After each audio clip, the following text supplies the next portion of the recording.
Buenos días. Primero que nada, agradecer al comité organizador por la invitación a participar en este evento en conmemoración del Día Internacional de las Enfermedades Raras y en especial a la Asociación Enlace Distrofia Muscular Duchenne-Becker por invitarme con este tema de distrofia muscular Duchenne. Vamos a hablar en estos minutos acerca de sobre todo de la identificación temprana de la enfermedad y el diagnóstico de forma general de la enfermedad, ya que pertenece a las enfermedades raras. La distrofia muscular de Duchenne es una enfermedad neuromuscular que está clasificada en el 2002 dentro de las enfermedades generadas a nivel como una miopatía por afectación al músculo esquelético y que se clasifica dentro de las miopatías hereditarias junto con otras distrofias musculares. La distrofia muscular de Duchenne se caracteriza por generar o tener una degeneración de la fibra muscular que es progresiva y que esto clínicamente nos va a dar una debilidad muscular que a largo plazo nos va a generar la pérdida de la función muscular e independencia funcional de los pacientes. La distrofia muscular de Duchenne, como lo dijimos previamente, es una enfermedad hereditaria que se caracteriza por una mutación en el gen de la distrofina.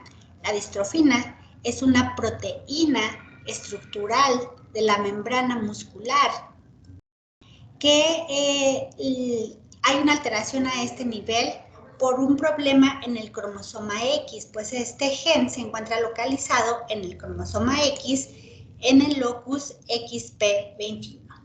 Entonces, cualquier alteración a nivel de este gen nos puede causar la distrofia muscular o la alteración en esta distrofina. Y puede ser desde una delesión en la proteína de la distrofina, una duplicación o una mutación puntual. Estas tres condiciones nos pueden generar esta alteración o esta mutación en el gen de la distrofina y la enfermedad. Como tal, y dado que es una distrofia muscular o una enfermedad hereditaria ligada al X, los hombres van a ser los pacientes sintomáticos o los enfermos sintomáticos y las mujeres solamente van a ser portadoras. La incidencia de la enfermedad de la distrofia muscular de Duchenne es 1 por cada 5,000 nacidos vivos y por eso es que es clasificada como una enfermedad rara aún. Sin embargo, a pesar de que es una enfermedad rara, al año nacen aproximadamente 20,000 niños afectados o que van a ser sintomáticos para distrofia muscular de Duchenne a nivel mundial. La evolución clínica de la enfermedad la podemos empezar a ver desde edades tempranas y hay que sospecharla o hay que tener atención si hay un retardo en los hitos del desarrollo, en alcanzar estas habilidades físicas y motoras. O alcanzaron las habilidades físicas retardadas, pero aparte son deficientes en una edad promedio a los 5 años. En esta primera parte de la evolución clínica podemos clasificar a estas dos etapas como un estadio ambulatorio de la enfermedad. Después, conforme va progresando la debilidad muscular, va a haber pérdida de la marcha alrededor de los 13 años y esto nos va a generar posteriormente una dependencia funcional. Viene asociado el deterioro respiratorio y pues la muerte desafortunada de los pacientes. A esta segunda parte de características la clasificamos en un estadio no ambulatorio clínicamente hablando. El manejo del paciente con distrofia muscular de Duchenne debe de ser multidisciplinario, no es exclusivo de una sola especialidad, debido a que tiene involucrados varias condiciones clínicas. Si bien la principal es la debilidad muscular progresiva, hay otras afectaciones que hay que estar vigilando durante la evolución del paciente. Y hablaremos en este momento de las condiciones de detección temprana diagnóstica y me voy a enfocar un poquito a hablar de forma general las cuestiones y trabajo que se tiene que hacer en rehabilitación cuando esta enfermedad se detecta. El diagnóstico de la enfermedad de distrofia muscular de Duchenne, ya dijimos que los síntomas va a ser una debilidad muscular y que esta debilidad va a ser progresiva. Y al respecto, más adelante vamos a hablar cosas más puntuales de esto. Se caracteriza además por tener hipotonía generalizada.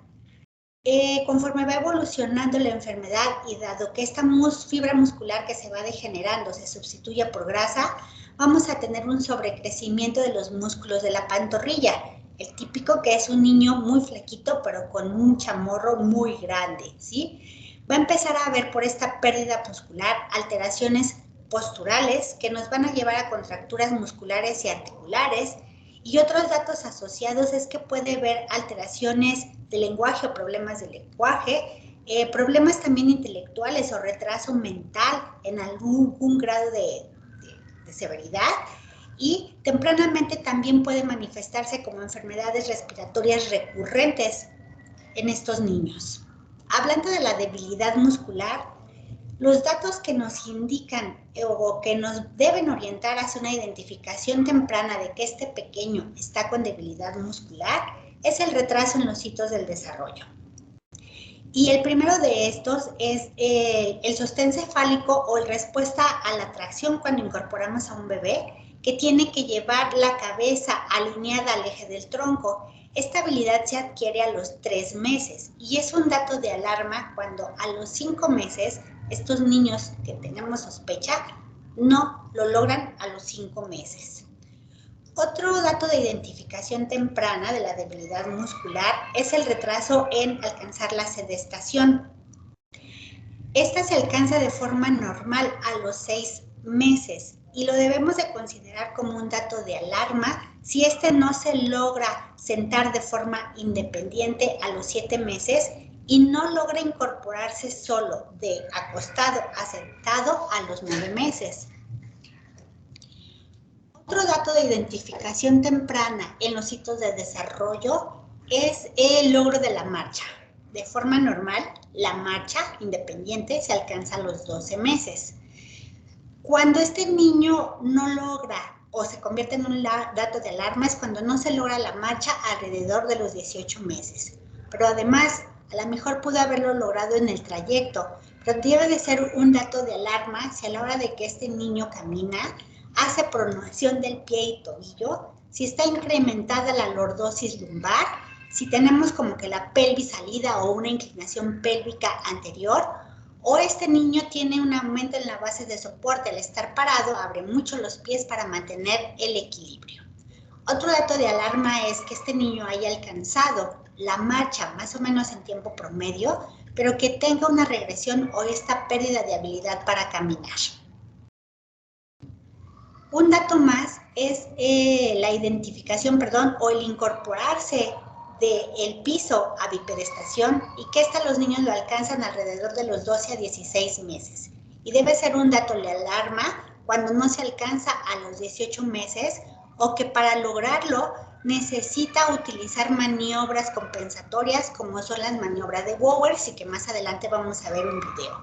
Entonces, esta maniobra de Bowers temprano también nos tiene que estar hablando de una debilidad muscular temprana y de identificación temprana. Debe ser un dato de alarma. Entonces, si bien estas condiciones nos deben de hacer sospechar de que este niño no está logrando su ciclo de desarrollo como debe y no catalogarlos como niños flojitos, que es lo que suele pasar, ¿no? Es flojito, dele tiempo, lo va a lograr, lo que pasa es que es flojo. Entonces, hay que estar bien abiertos a identificar de forma temprana estos datos. Otro dato de debilidad muscular temprana es la habilidad para correr. Los niños en su desarrollo normal lo alcanzan alrededor de los 20 meses y debe de ser un dato de alarma cuando a los 24 meses no se logra correr o cuando estos niños presentan caídas frecuentes, cuando tienen que aumentar su base de soporte también para correr o no pueden sostener los objetos de mediano peso en las manos. Uno más es la adquisición del salto en 2 pies. De forma normal, esta se alcanza a los 2 años, pero debe ser un dato de alarma si el niño no lo alcanza alrededor de los 2 años y medio y si no logra saltar en un pie a los 4 años. Otro es el hecho de subir escaleras. Un niño con integridad muscular y buena fuerza muscular va a lograrlo alrededor de los 3 años, Este niño debe de ser capaz de subir escaleras alternando el paso, pero se convierte en un dato de alarma si a los 3 años y medio no sube escaleras alternando paso o tiene que utilizar barandal o incluso apoyarse en sus piernas con los brazos para lograr subir o compensar con movimientos de tronco excesivos. Entonces, estos son los datos que nos deben de hacer sospechar que hay un problema muscular en estos niños durante el desarrollo motor. Ahora, hablando un poquito de la fisiopatología y de la progresión de la enfermedad. Ya sabemos o ya dijimos que la distrofia muscular de Duchenne, enfermedad hereditaria ligada al cromosoma X, está caracterizada por debilidad muscular y que esta es progresiva. Esta debilidad muscular nos va a generar un desbalance articular y por lo tanto estos niños van a buscar tener posturas compensatorias y de movimiento para facilitar y tratar de mantener la función aún con esta debilidad muscular. Sin embargo, todas estas compensaciones nos van a generar contracturas articulares y musculares que a largo plazo nos van a llevar a deformidades. Entonces, esto es bien importante entenderlo porque es aquí en donde tenemos que intervenir para evitar otras complicaciones, para prevenir otras complicaciones que esta enfermedad genera por la debilidad muscular, sobre todo a nivel musculoesquelético y respiratorio. Esta evolución de la enfermedad nos va a permitir clasificarla en 3 estadios. El estadio temprano, que es la fase ambulatoria, un estadio transicional, cuando están teniendo mayor pérdida muscular a miembros pélvicos y están a punto de pasar a la etapa no ambulatoria o tardía. En el estadio 1, temprano, que es el ambulatorio, vamos a tener que la principal afectación de los músculos involucrados empieza en los músculos extensores y abductores de cadera. Principalmente empieza en miembros pélvicos, en dorsiflexores de tobillo, en los abdominales propiamente, en extensores de hombro, de codo y en los flexores del cuello. Entonces, debido a esta debilidad muscular, ¿cuáles son las condiciones compensatorias que estos niños buscan adaptar para mantener el equilibrio parado? Primero que nada va a haber un aumento en la lordosis lumbar aumentada. Pareciera que tenemos niños muy panzoncitos, ¿no? Muy gorditos o que tienen el abdomen muy protruido. El pie tiende a estar pronado y evertido, como lo observamos aquí en este niño. Hay una disminución en la marcha de la cadencia y empieza a ver, o ya se presenta aquí la maniobra de Wovers, que en un momento la vemos. Pero en cuanto a estas comprensiones posturales, lo que les mencionaba, también hay un aumento de la base de sustentación. Al estar parado, tienden a echar los hombros hacia atrás para mantener esa línea de equilibrio y la cabeza hacia atrás.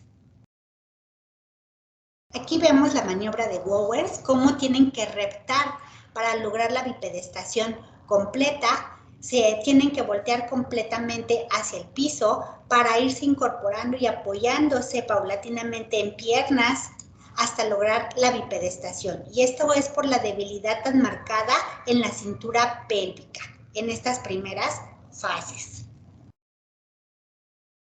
En esta misma etapa es en donde empezamos a identificar esta hipertrofia de la pantorrilla o de los gastronemios, que es lo que les decía, son niños muy delgaditos, pero con unos chamorros muy gorditos o muy rellenitos y duros. Esto es lo que conocemos como hipertrofia de gastronemios.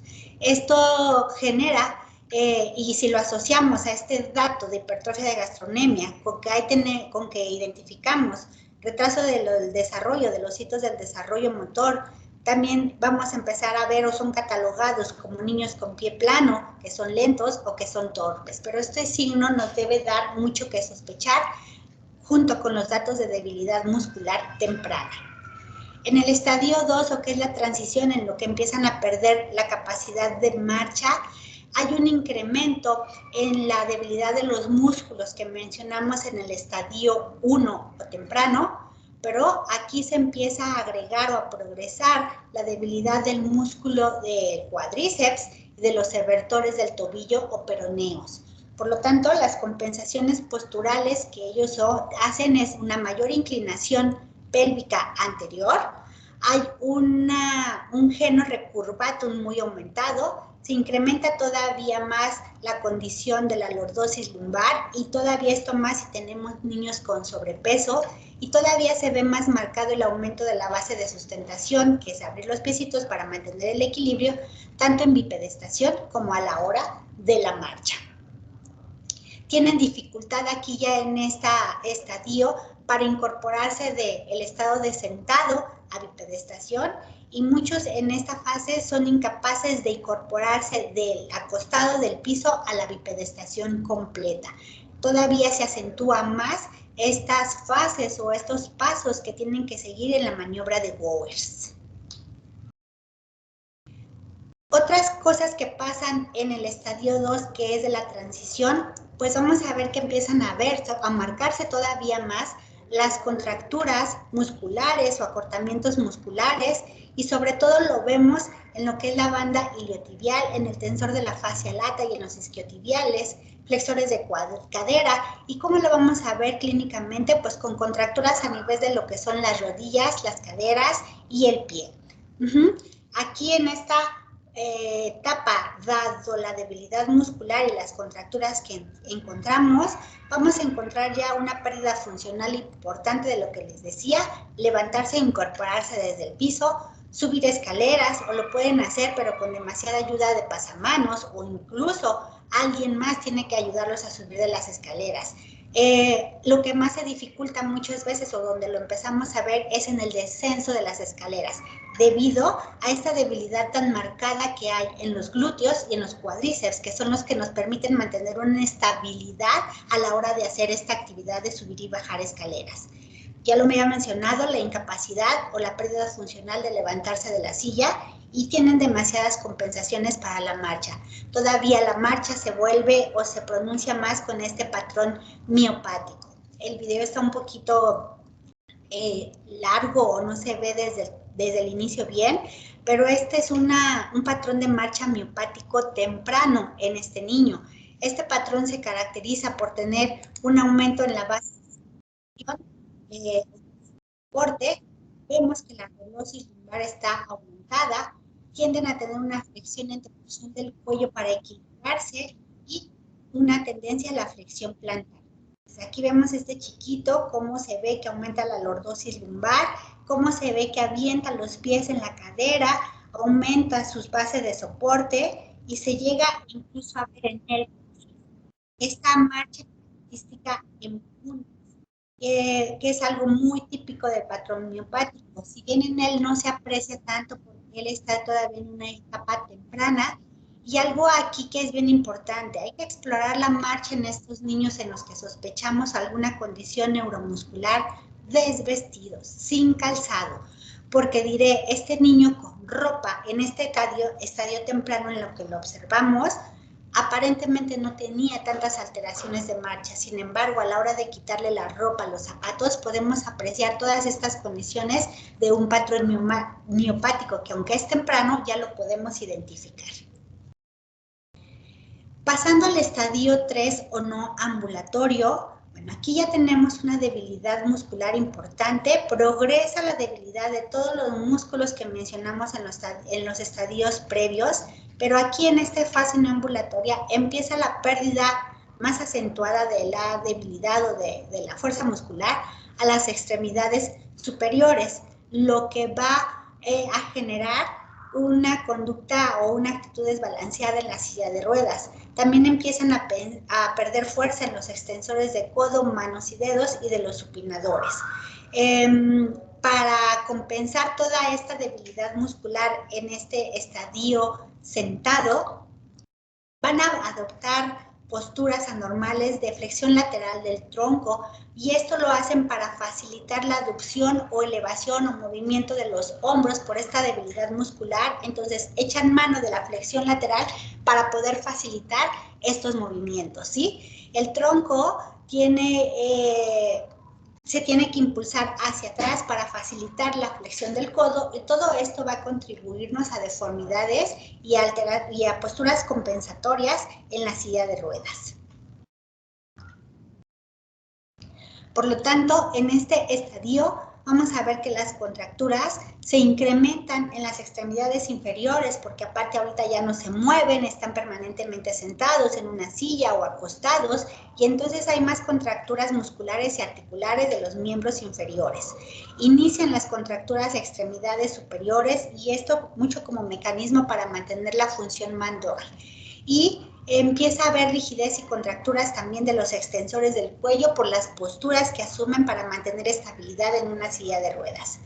En este nivel o estadio se pierde la funcionalidad como tal de los miembros torácicos, y aquí las habilidades pues de autocuidado para la alimentación, aseo dental, peinado, vestido, en una etapa tardía pierden estabilidad incluso para la sedestación, y también aquí empieza por la debilidad alteraciones para el controlar el cuello. Por supuesto que aquí es donde se pierde la capacidad para realizar las actividades de la vida diaria de forma independiente, y esto va a contribuir muchísimo a que estos pacientes ya en un estadio avanzado pues tengan problemas de estreñimiento, constipación y también alteraciones del sueño, simplemente por esta condición de tener dolor o no poderse mover de forma independiente en la cama por estas contracturas y debilidad muscular. En este estadio es súper importante el reconocimiento y la prevención de la progresión de la escoliosis. Hablando de la escoliosis, cuando el paciente está en un estadio ambulatorio, podemos tener escoliosis o curvaturas dorsolumbares que son flexibles y que de un inicio son, nuevamente lo menciono, por posturas compensatorias por la debilidad muscular. Aquí se pueden utilizar órtesis siempre y cuando esta escoliosis sea flexible o no estructurada. Pero en el estadio no ambulatorio, esta escoliosis puede progresar aún más rápido y estructurarse o ponerse rígida debido a la debilidad muscular tan importante que hay en los músculos abdominales y en los músculos del tronco. Si no cuidamos esta condición, pues es aquí donde se nos va a agregar el compromiso pulmonar o respiratorio por esta deformidad de la caja torácica y que compromete la mecánica ventilatoria. Se debe buscar mantener el confort y alineación en la silla de ruedas para evitar esta progresión acelerada de escoliosis o la identificación temprana para canalizarlo hacia cirugía. En este sentido de las cuestiones de la escoliosis, vamos a ver que hay una interacción de factores bien importante. La debilidad del tronco, cuando se pierde la capacidad ambulatoria, es simétrica. Y esto, como ya dije, va a generar una hiperextensión del tronco, pero cuando están en la silla de ruedas, esta hiperextensión del tronco está inhibida porque ya hay una pérdida de la fuerza de los músculos abdominales y por la posición prolongada en sedestación. Esto va a generar una vulnerabilidad espinal, elongación de los ligamentos espinales posteriores, lo que va a favorecer o a contribuir a generar cifosis, aparte de la escoliosis que ya sabemos que se está generando. Esta vulnerabilidad espinal además va a favorecer o todavía a fomentar la compensación de posturas a nivel del tronco. Va a haber alteraciones en la posición pélvica y rotación, y la contractura que ya tenemos de los miembros pélvicos y que en sedestación todavía se prolonga más. Todos estos factores van a contribuir a que progrese esta escoliosis.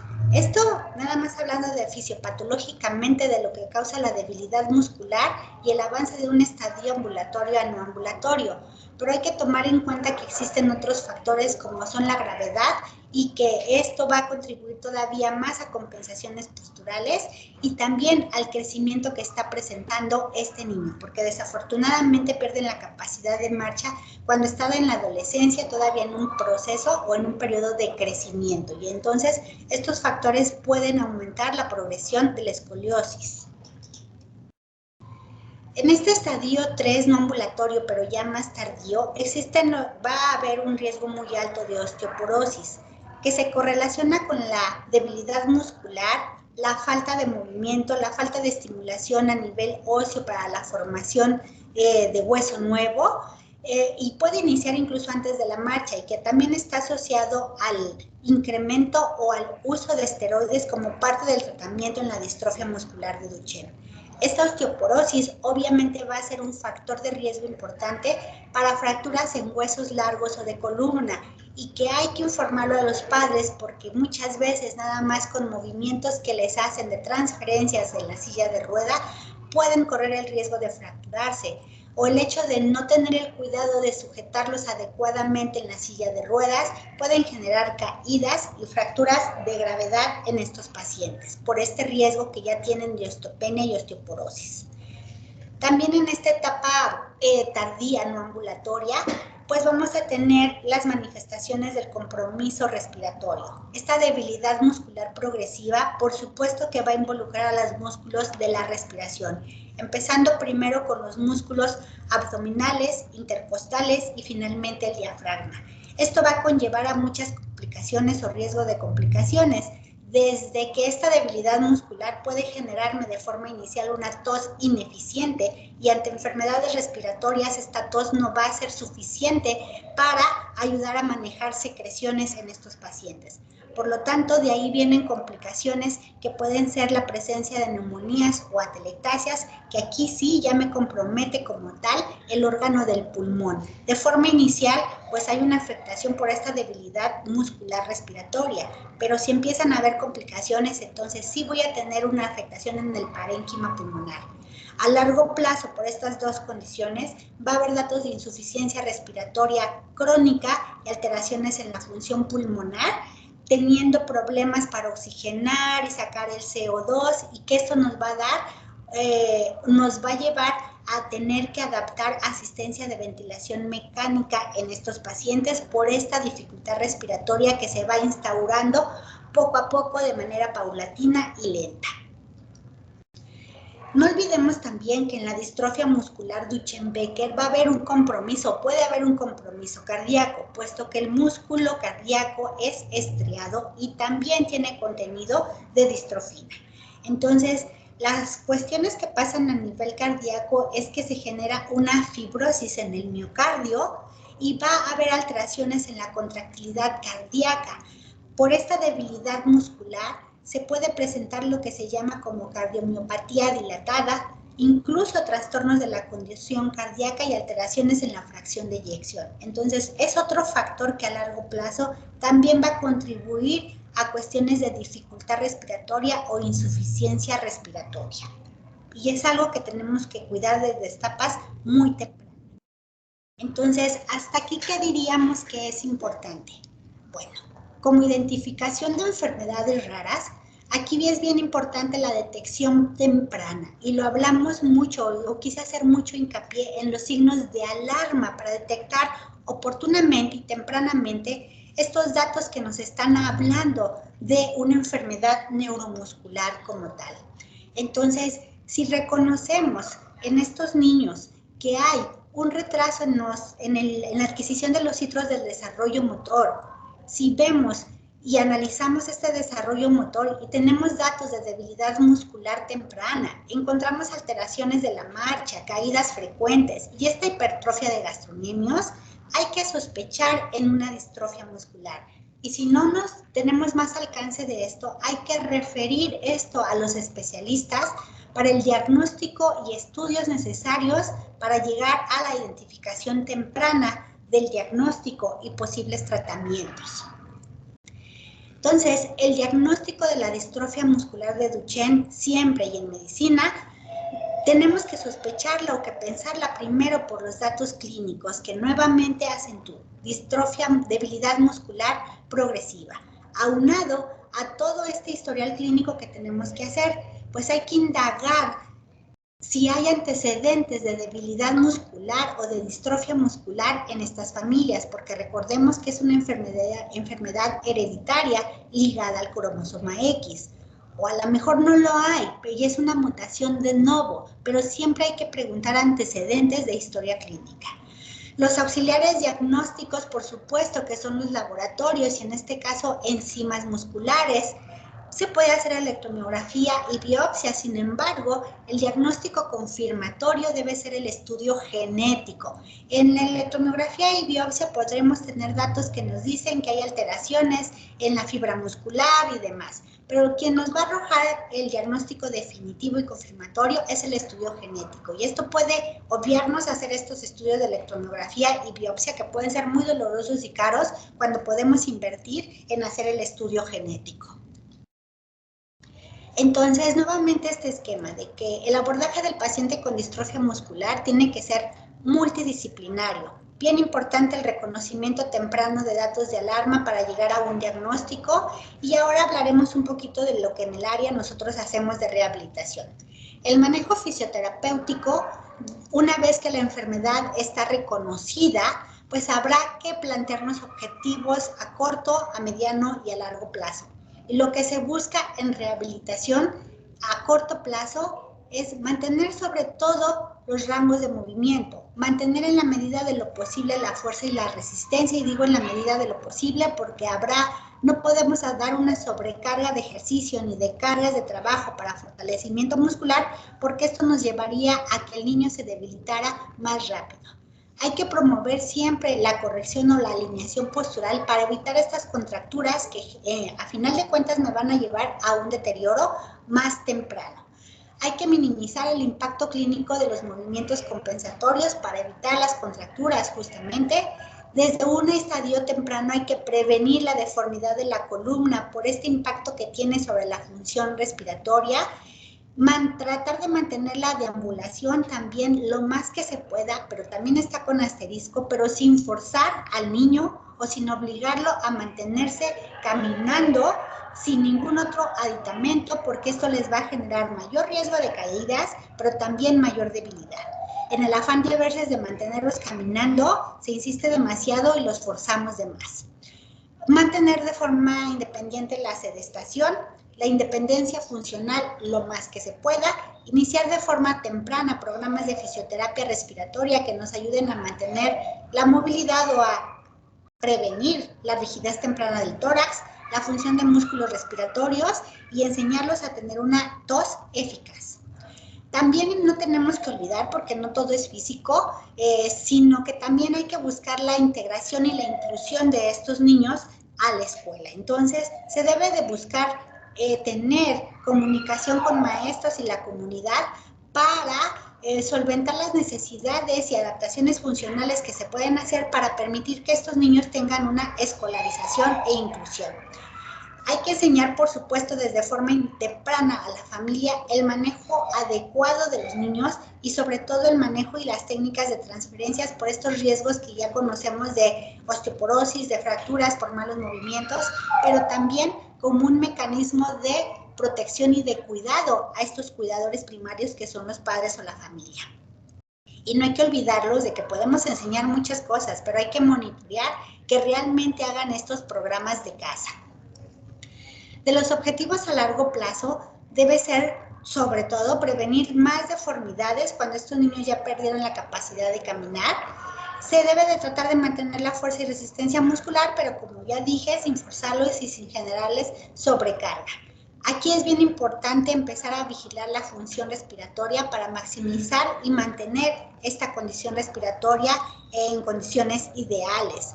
Tratar de mantener la funcionalidad aún en la silla de ruedas y la independencia, adaptando a lo mejor algunos equipos o dispositivos ortésicos para que aún en silla de ruedas los niños puedan moverse de forma independiente, ¿sí? Hay que buscar, obviamente, de forma oportuna otras complicaciones, como pueden ser complicaciones cardíacas, metabólicas, respiratorias, y referirlo para otro tipo de intervenciones o tratamientos de forma oportuna. Y no debemos de olvidar que se tiene que mantener la educación al paciente y a la familia de lo que es su enfermedad y cómo es que evoluciona su enfermedad, así como el afrontamiento psicológico de la discapacidad y aceptación de la discapacidad. Hablando un poquito y rápidamente en los estadios, lo más importante es prevenir en el estadio ambulatorio 1, prevenir deformidades, maximizar sus capacidades funcionales, mantener la ambulación y empezar con programas de casa. En el estadio 2, que es cuando pierden la capacidad para caminar, de lo más importante son evitar o cuidar las deformidades de columna para la prevención de progresión rápida de la escoliosis. Hay que enseñarlos en el manejo y adaptación de silla de ruedas, tanto mecánica de forma inicial, como también una silla eléctrica después. Hay que cuidar y realizar adaptaciones funcionales y posturales a estas sillas de rueda para evitar las deformidades. Hay que enseñarles técnicas de ahorro de energía. Esto es cómo utilizar la respiración con actividades de esfuerzo o movilizaciones que para ellos representan un gran esfuerzo por esta debilidad muscular y que puedan mantenerlo de forma más prolongada con menos fatiga. Y, por supuesto, que técnicas correctas de transferencia para evitar riesgos que ya mencionamos. En esta etapa, insistir mucho en los estiramientos pasivos que deben ser diario para evitar deformidades y que se puede echar mano de aplicación de calor para favorecer la elasticidad de los tejidos y evitar dolor. Y la movilización articular.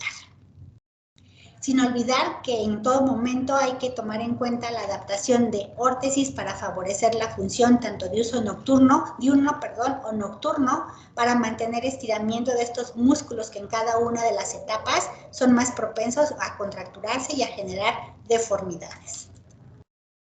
Esto hablando del manejo de rehabilitación, sin embargo, como dije, hay otras implicaciones en la distrofia muscular de Duchenne y es importante mencionar que en cada uno de estos estadios hay que tomar en cuenta algunas otras cuestiones importantes de otros sistemas.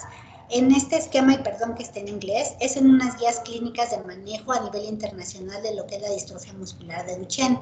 Y lo que se recomienda y nosotros hacemos, por supuesto, es que la vigilancia de las cuestiones pulmonares empieza desde la fase ambulatoria, pero conforme van teniendo debilidad muscular y en la fase no ambulatoria es cuando se incrementa el riesgo de enfermedades respiratorias y es en estas fases en donde tenemos que hacer estudios especiales como son la espirometría para ver la capacidad pulmonar, estudios de sueño, evaluación específica de los músculos respiratorios para reconocer de forma temprana la debilidad de estos músculos y tomar las medidas pertinentes para evitar complicaciones. A nivel de lo que es, y obviamente también cada estadio nos va a ir marcando las necesidades de fisioterapia respiratoria que se tenga que ir haciendo o interviniendo. De las cuestiones cardíacas debe de tener una vigilancia de ecocardiograma, Holter y electrocardiograma desde el inicio temprano, pero también más cuando pierden la capacidad ambulatoria y que se recomienda que esto se haga al igual que las pruebas de función pulmonar cada año, o si hay un deterioro mayor o muy rápido, incluso cada 6 meses. No olvidar que a lo mejor en las fases tempranas de la enfermedad no vamos a tener alteraciones de la musculatura de la deglución y el habla y trastornos de nutrición, pero esto también hay que vigilarlo, sobre todo en la fase tardía o no ambulatoria, que estos niños pueden empezar a tener debilidad de los músculos de la deglución y tener problemas de disfagia y de desnutrición asociados, y que esto a final de cuentas no va a ayudar a las condiciones cardiorrespiratorias en estos estadios. Y obviamente de la mano con el manejo psicológico y neurológico para la evolución de la enfermedad y la aceptación. Finalmente, ¿qué diría?